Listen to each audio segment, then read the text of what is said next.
Welcome to Science Habitat. In this video, you are going to learn in detail about the structure of molecules and the chemical bonds. In this video, the topics that will be covered are introduction to molecules, types of molecule, formation of molecules, molecular mass, difference between empirical and molecular formula, molarity and molality, mole fraction, chemical bond, valence bond theory, van der Waals force, hybridization and summary. So let's talk about molecules. Molecules are the fundamental units of matter. They are made up of two or more atoms that are held together by chemical bonds. The type of chemical bonds that hold atoms together determine the properties of the molecule. There are two main types of chemical bonds: ionic bonds and covalent bonds. Ionic bonds are formed when one atom donates one or more electrons to another atom, whereas covalent bonds are formed when two atoms share one or more electrons.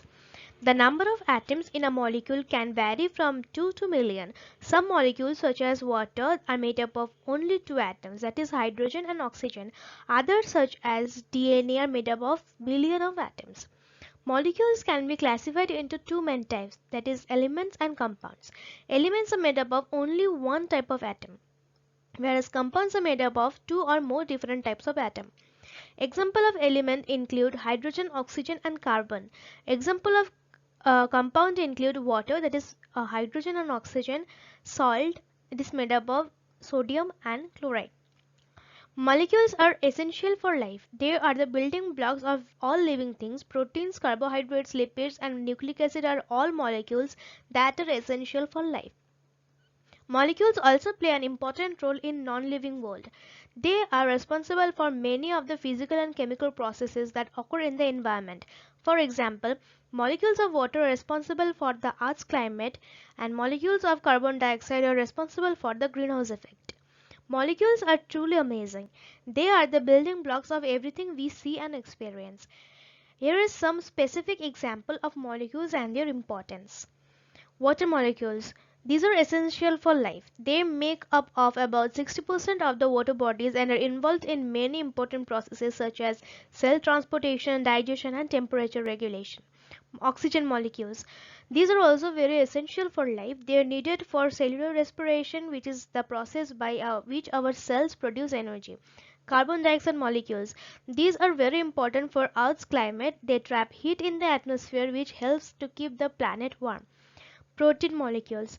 These are very essential for building and repairing tissues. They are also involved in many important processes such as metabolism and immune function. These are just a few examples of the many different types of molecules that exist and their importance in the world around us. Molecules are truly fascinating. The types of molecule. There are three types of molecule, that is monoatomic, diatomic and polyatomic. Monoatomic molecules are the simplest type of molecule. They are found in the gas phase and are not chemically bonded to any other atoms. The noble gases, that is helium, neon, argon, krypton, xenon and are all monoatomic. Diatomic molecules are molecules that are made up of two atoms. For example, hydrogen, oxygen, nitrogen, fluorine and chlorine. Diatomic molecules are the most common type of molecule. They are found in gas, liquid and solid phases. Diatomic molecules can be elements or compound. For example, hydrogen gas is an element, whereas water, H2O, is a compound. Polyatomic molecules are molecules that are made up of three or more atoms. Examples of polyatomic molecules include carbon dioxide, water, ammonia, sulfuric acid, glucose. Polyatomic molecules can be elements, compounds or ions. For example, carbon dioxide is a compound, whereas while sulfate ion is an ion. Molecules are formed when atoms come together and share electrons. This sharing of electrons creates a strong attractive force that holds the atom together. There are two main types of chemical bonds that can form between atoms, that is covalent and ionic bonds. Covalent bonds are formed when two atoms share one or more electrons. This type of bonds are very strong and often found in organic molecules such as protein and carbohydrates. Ionic bonds are formed when one atom donates one or more electrons to another atom. This type of bond is less strong than a covalent bond and is often found in inorganic molecules such as salt and metal oxides. The formation of a molecule can be triggered by a number of factors, including heat. Heat can cause atoms to vibrate and collide with each other, and more often, this increased collision rate can lead to the formation of chemical bonds. Pressure. Pressure can also force atoms together, which can lead to the formation of chemical bonds. Chemical catalyst. These are the substances that can speed up the rate of chemical reactions. Catalysts can help to break down bonds between atoms and form new bonds. Coming to point number 2, what are compounds? Compounds are the substances that are made up of two or more different elements that are chemically bonded together. Compounds can either be organic or inorganic. Organic compounds are the compounds that contain carbon. They are the building blocks of life and are found in all living things. Example of organic compounds include protein, carbohydrates, lipids, and nucleic acids. Inorganic compounds do not contain carbon. They are found in both living and non-living things. Examples are water, salt, and metal oxides. Coming to point number 3, molecular formulas. Molecular formulas are the chemical formulas that show the number and type of atoms that make up a molecule. Molecular formulas are written using the symbol of the elements involved, which subscripts to indicate the number of atoms of each element. For example, the molecular formula of water is H2O. The formula tells us that a water molecule is made up of 2 hydrogen atoms and 1 oxygen atom. Molecular formulas can be used to represent simple molecules such as a water or very complex molecules such as protein and DNA. Let's come to molecular mass. The molecular mass is the sum of the atomic masses of all the atoms in a molecule. It is the measure of the size of a molecule. The molecular mass is measured in atomic mass unit, that is AMU. 1 AMU is equal to the mass of a single proton or neutron. To calculate the molecular mass of a molecule, simply add up the atomic masses of each atom in a molecule multiplied by the number of atoms of each element. For example, the molecular mass of water is like atomic mass of hydrogen is 1 and atomic mass of oxygen is 16. The molecular mass of the water will be 2 multiplied by atomic mass of hydrogen added with 1 multiplied by atomic mass of oxygen, that is 2 into 1 equals to 2 and 16 into 1 equals to 16, that is 2 plus 16 equals to 18 units. Molecular mass is an important property for the molecules. It can be used to determine the physical and chemical properties of molecules. For example, the molecular mass of a molecule can be used to predict the boiling and the melting point. Molecular mass is also used in stoichiometry to calculate the amount of reactants and products involved in a chemical reaction. The next is gram molecular mass. It is also known as the molar mass. It is the 1 mole of a substance. A mole is a unit of measurement that is equal to 6.022 into 10 to the power 23 particles. Gram molecular mass is measured in grams per mole. It is calculated by multiplying the molecular mass of a substance by the Avogadro constant. For example, the gram molecular mass of water is calculated as follows, like molecular mass of water is 18 units and Avogadro constant is 6.022 into 10 to the power 23. Gram molecular mass of water will be 18 multiplied by 6.022 into 10 to the power 23, that will be 18.01528 gram per mole. Therefore, 1 mole of water molecule has a mass of 18.01528 grams. Gram molecular mass is an important property of substances. It can be used to calculate the amount of substance in a given sample and to determine the stoichiometry of chemical reactions. To understand the difference between empirical formula and molecular formula, first of all we need to understand what is an empirical formula. Empirical formula is the simplest formula of a compound that shows the relative number of atoms of each element present in the compound. Empirical formulas are written using the symbols of the elements involved with subscript to indicate the number of atoms of each element. For example, the empirical formula for water is H2O. This formula tells us that the simplest ratio of hydrogen atoms to oxygen atoms in water, that is 2:1. Empirical formulas can be determined experimentally by analyzing the composition of a compound.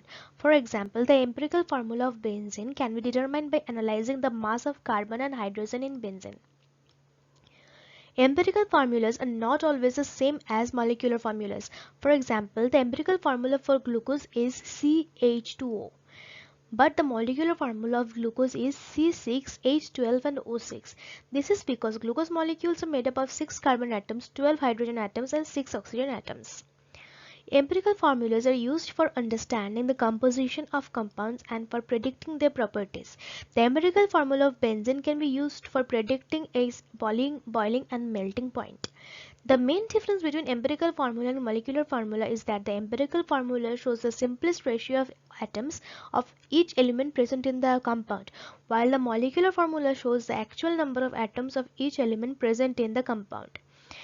The empirical formulas are typically used to represent simple molecules such as water, methane. Molecular formulas are typically used to represent more complex molecules such as proteins and DNAs.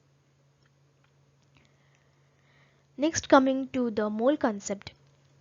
The mole concept can be used to calculate the amount of matter in a sample, the number of particles in a sample, and the mass of a mole of a substance. To calculate the amount of matter in a sample, the amount of matter equals to the mole of substance multiplied by the molar mass of the substance. To calculate the number of particles in a sample, we can multiply the moles of a substance with Avogadro's number.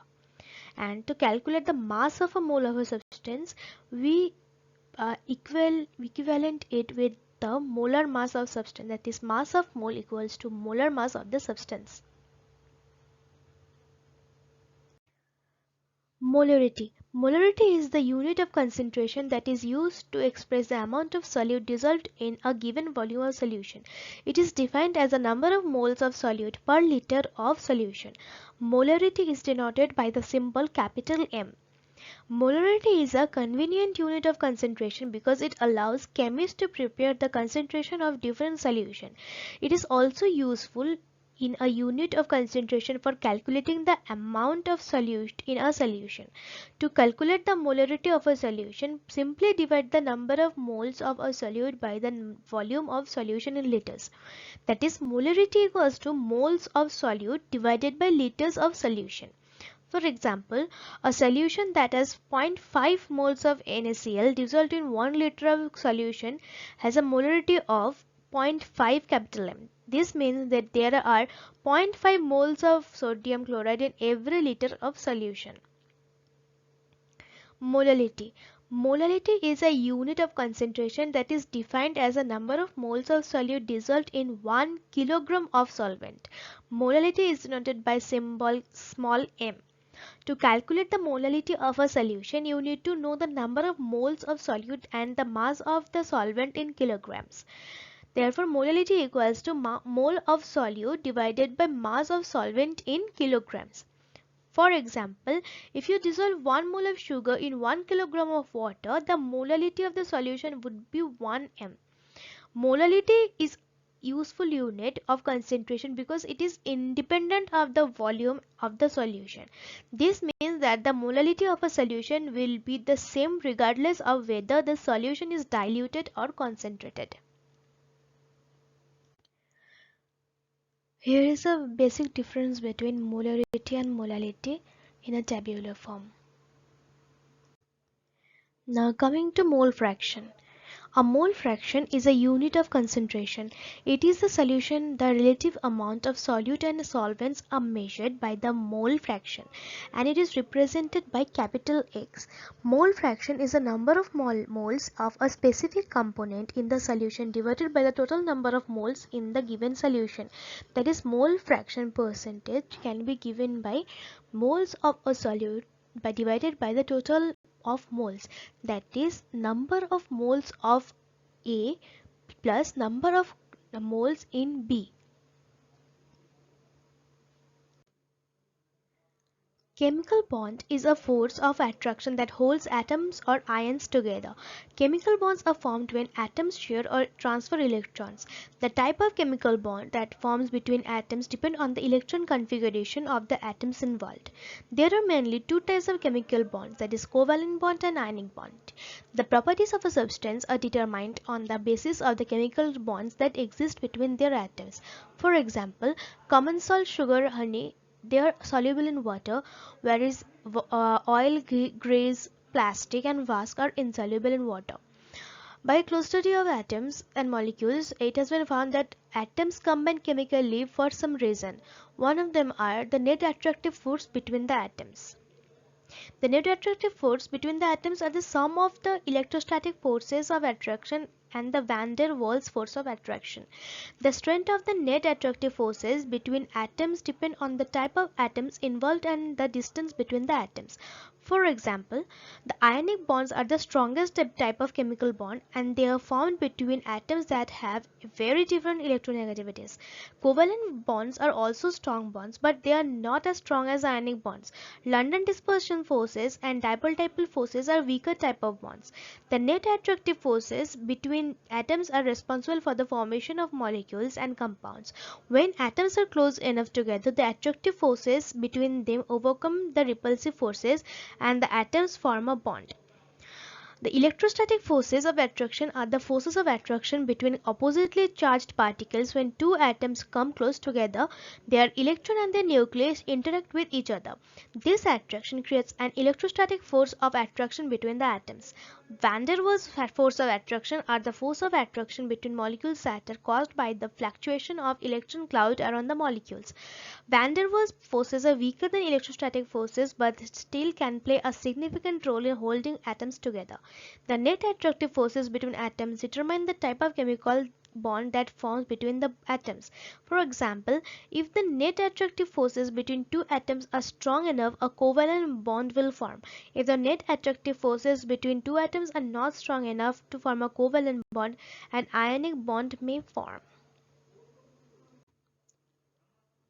The octet rule is a chemical rule of thumb that states that atoms of main group elements tend to form chemical bond in such a way that they acquire 8 electrons in their valence shell. This is because a valence shell with 8 electrons is considered to be the most stable configuration. The octet rule is based on the fact that atoms are more stable when their valence shell are full. When an atom has 8 electrons in its valence shell, it has a complete octet and is therefore more stable. Atom can acquire 8 electrons in their valence shell by sharing electrons with other atoms by transferring electrons to other atoms. Sharing electrons. When two atoms share electrons, they form a covalent bond. The shared electrons are located between the two nuclei of the atoms and are attached to both nuclei. This attraction holds the atom together in a covalent bond. Transferring electrons. When one atom transfers an electron to another atom, it forms an ionic bond. The atom that transfers an electron becomes a positively charged ion, and the atom that receives the electron becomes a negatively charged ion. The oppositely charged ions are attracted to each other, forming an ionic bond.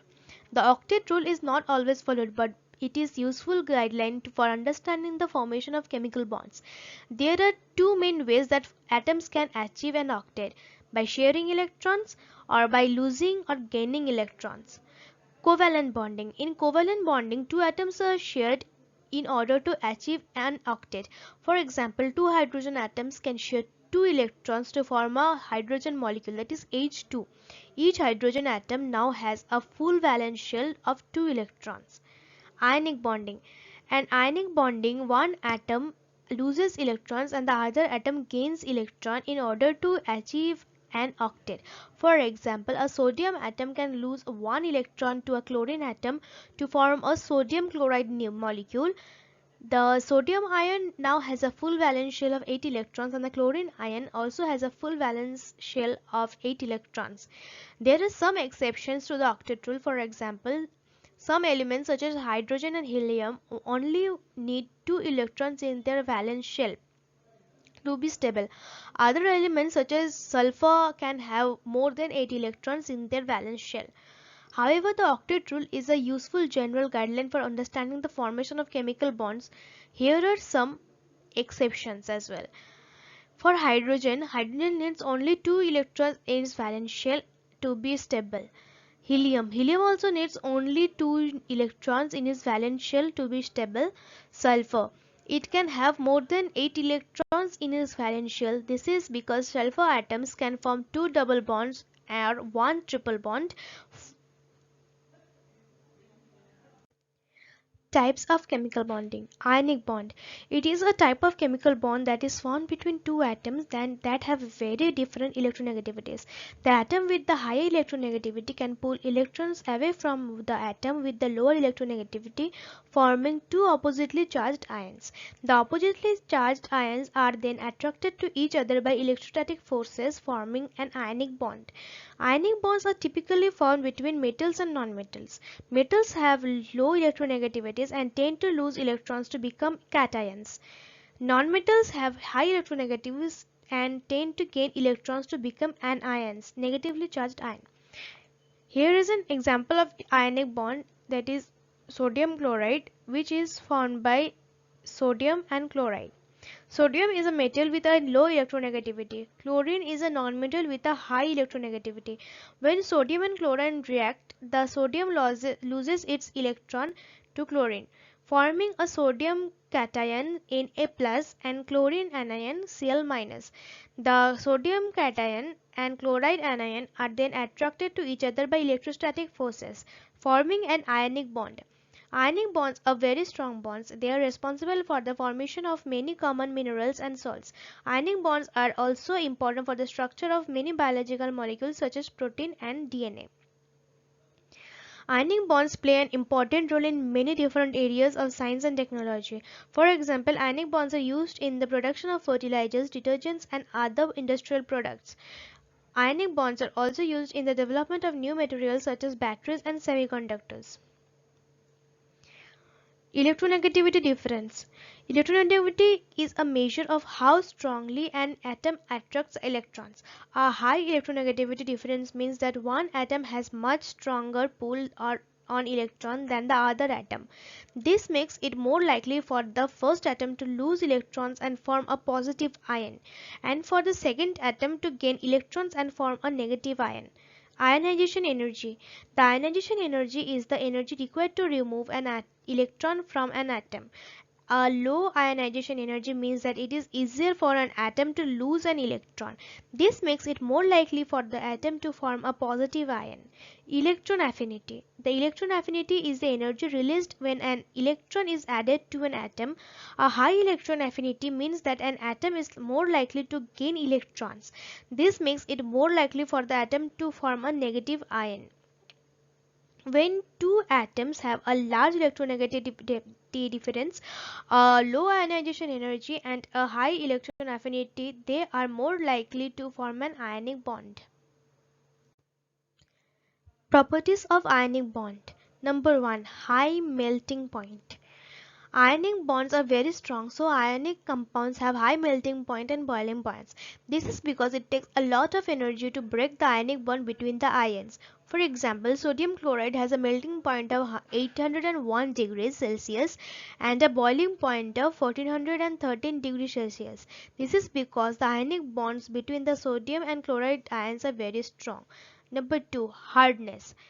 Ionic compounds are hard and brittle. This is because the ions are held together in a grid lattice structure. Electrical conductivity. Ionic compounds are good conductors of electricity when melted or dissolved in water. This is because the ions are free to move around the carry charge. Solubility. Ionic compounds are soluble in polar solvents such as water. This is because the polar solvent molecules can interact with the polar ions in the ionic compound. For example, sodium chloride is highly soluble in water. This is because the polar water molecule can interact with the polar sodium and chloride ions in the sodium chloride crystal. A covalent bond is a type of chemical bond that is formed between two atoms that share electrons. Covalent bonds are typically formed between nonmetals. Nonmetals are not as electronegative as metals, so they do not tend to lose or gain electrons easily. Instead, they tend to share electrons in order to achieve a stable octet. Covalent bonds can be single, double or triple bonds. A single bond is formed when two atoms share 2 electrons. A double bond is formed when two atoms share 4 electrons. And a triple bond is formed when two atoms share 6 electrons. Covalent bonds are strong bonds, but they are not as strong as ionic bonds. Covalent bonds are also directional bonds, means that the atoms in a covalent bond are arranged in a specific three-dimensional space. Covalent bonds are very important for the formation of many important molecules such as water, methane and carbon dioxide. Covalent bonds are also important for the structure of living organisms. For example, the protein and DNA in living organisms are made up of covalent bonds. Properties of the covalent bonds: lower melting and boiling point. Covalent bonds are not as strong as ionic bonds, so covalent compounds have low melting point and boiling point. This is because it takes less energy to break the covalent bond between the atoms. Softness. Covalent compounds are soft and malleable. This is because the atoms in a covalent compound are not held together in a rigid lattice structure. Electric insulators. Covalent compounds are electrically insulators. This is because the electrons in a covalent bond are shared between the atoms and there are no free electrons to carry charge. Solubility. Covalent compounds are soluble in nonpolar solvents such as oil and gasoline. This is because the nonpolar solvent molecules can interact with the nonpolar covalent bonds in the covalent compound. Overall, covalent bonds are characterized by lower melting and boiling point, softness, electrical insulator properties, and solubility in the nonpolar solvents. Coordinate covalent bond, also known as dative bond, is a type of covalent bond in which one atom contributes both electrons to the shared pair. This means one atom donates both of its electrons to the bond while the other atom accepts both of the electrons. Coordinate covalent bonds are typically found between two atoms that have different electronegativities. The atom that donates the electron is typically more electronegative than the atom that accepts the electron. The atom which contributes the electron is called the donor, a Lewis base, which the other only shares the electron pair is known as the acceptor or the Lewis acid. Coordinate covalent bonds are important for the formation of many important molecules such as ammonia, water and carbon dioxide. Coordinate covalent bonds are also important for the structure of living organisms, for example the protein DNA in living organism. Coordinate covalent compounds have a number of characteristic properties that includes lower melting and boiling point.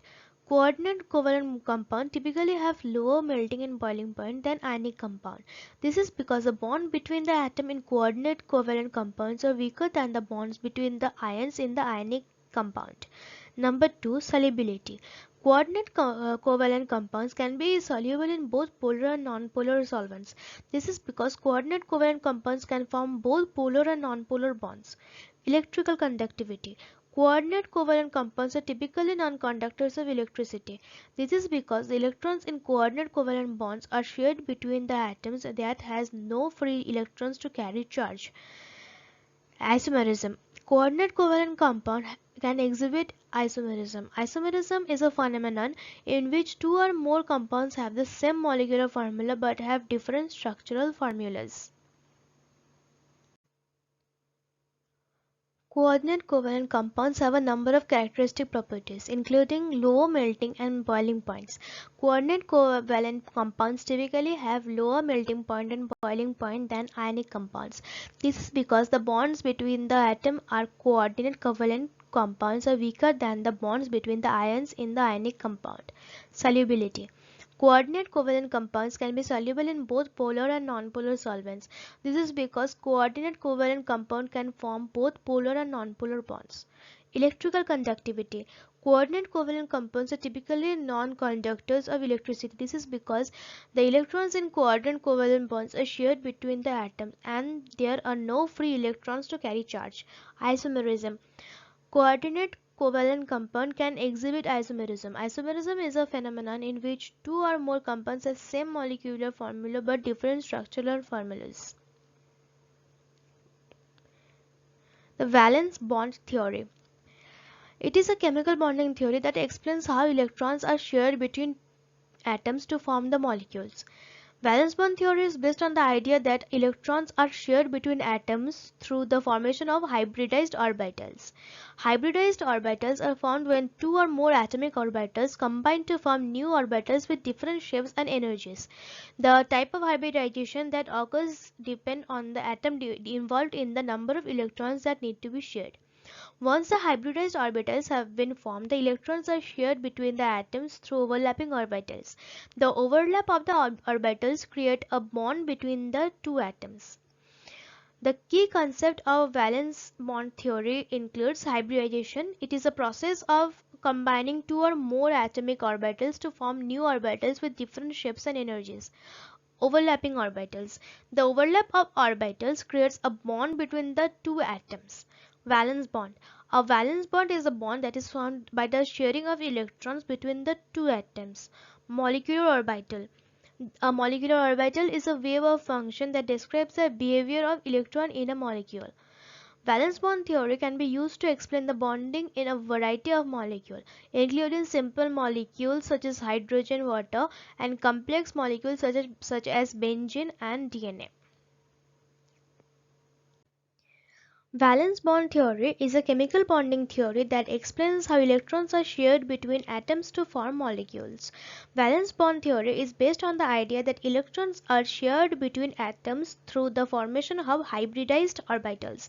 Hybridized orbitals are formed when two or more atomic orbitals combine to form new orbitals with different shapes and energies. The type of hybridization that occurs depends on the atoms involved in the number of electrons that need to be shared. Once the hybridized orbitals have been formed, the electrons are shared between the atoms through overlapping orbitals. The overlap of the orbitals create a bond between the two atoms. Valence bond theory can be used to explain the bonding in a variety of molecules, including simple molecules such as hydrogen and water and complex molecules such as benzene and DNA. Postulates of valence bond theory. Number 1. Electrons are localized in orbitals around individual atoms. Valence bond theory assumes that electrons are localized in orbitals around individual atoms. This means that electrons are not shared between atoms until a bond is formed. Number 2.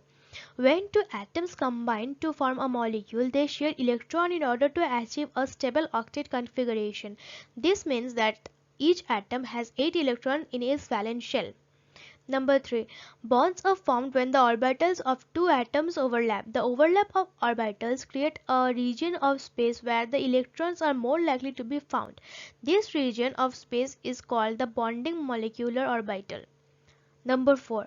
The type of bond that is found depends on the type of orbital that overlap. For example, if two s orbitals overlap, a sigma bond will be formed. If two p orbitals overlap side by side, a pi bond will be formed. Next, the shape of a molecule is determined by the arrangement of the hybridized orbitals. Hybridized orbitals are formed when two or more atomic orbitals combine to form a new orbital with different shapes and energies. The postulates of valence bond theory can be used to explain the bonding and the structure of variety of molecules. Van der Waals force are weak molecular force that occur between all molecules. They are named after the Dutch physicist Johannes Dirk van der Waals, who first proposed their existence in 1873. There are mainly two types of van der Waals force.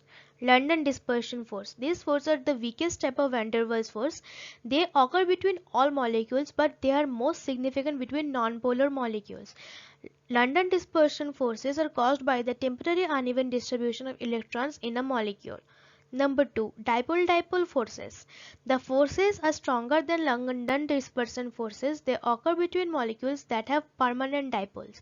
Dipole-dipole forces are caused by the attractive force between the positive end of one dipole and the negative end of another dipole.